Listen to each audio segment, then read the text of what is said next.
तो आइए फ्रेंड्स, आज आप लोग के लिए बहुत ही जबरदस्त सॉन्ग लेकर के आ चुके हैं, जो कि नीलकमल सिंह का गाना एक आया हुआ है।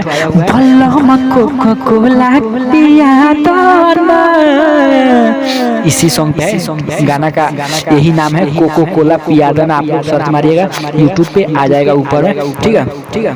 तो चलिए आप लोग को जो हम लिखे वो गाना सुनाते हैं। आशा करता है आप लोग को जरूर अच्छा लगेगा। तो अच्छा लगेगा तो एक वीडियो को लाइक कर दीजिएगा। ठीक है, तो चलिए मैटर है।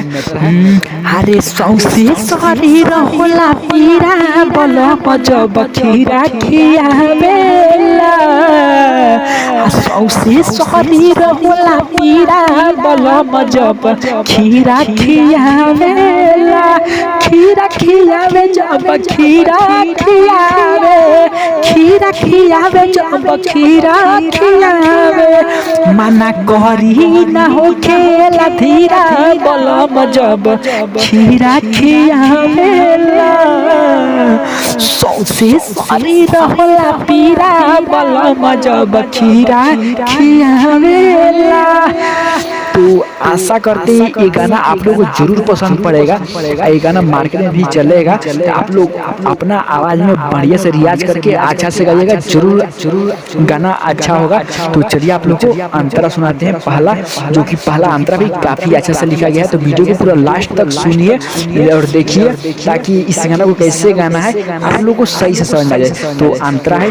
सौसे शरीर हमर लागे सिहारे, होठ से होठ जब रगड़े, होठ से होठ जब रगड़े। सौसे शरीर हमर लागे सिहारे, होठ से होठ जब रगड़े। साथ में रखे जना जीरा बलम जब खीरा खियावेला। खीरा खियावे जब खीरा खियावे।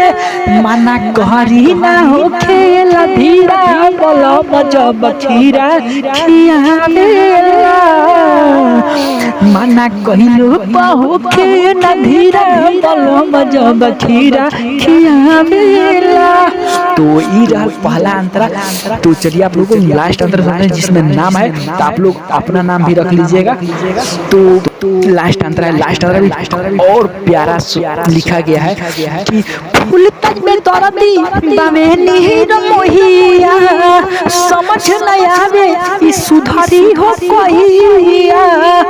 फूल तक में दर्दी बामे नीर मोहिया।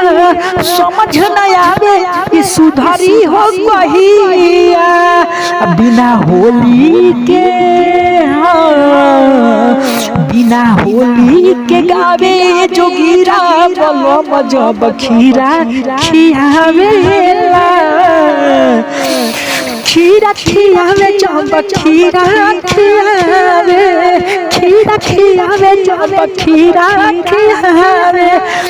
मना करी ना हो खेला सौसे बदन होला पीरा बलम जब खीरा खियावेला। मना कइलो बाहु खेला धीरा बलम जब खीरा खियावेला। तो चलिए था लास्ट अंतरा गाना खत्म होगा। तो आशा करते हैं आप लोग को जरूर अच्छा लगेगा, लगा होगा। तो चलिए फिर मिलते हैं अगला वीडियो में। तब तक के लिए जय हिंद। फिर मिलते हैं अगला वीडियो।